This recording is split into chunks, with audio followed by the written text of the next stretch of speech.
Hey there! In this tutorial, we're going to show you how to import your Heroku Scheduler jobs into Cron To Go for a quick migration.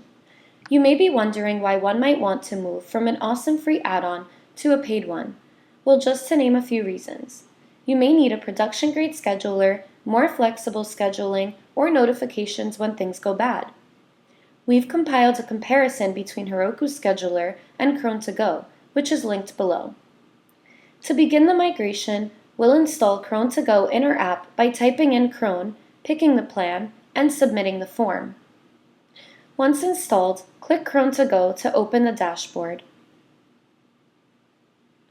Click Import Jobs and select Heroku Scheduler from the list of available sources.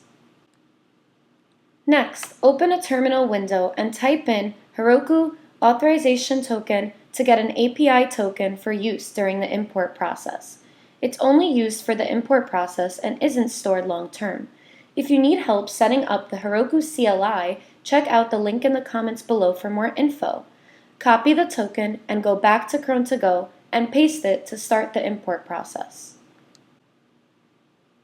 The list of jobs from Heroku Scheduler will be displayed. The newly created jobs will all be disabled so they won't collide with the jobs triggered by Heroku Scheduler.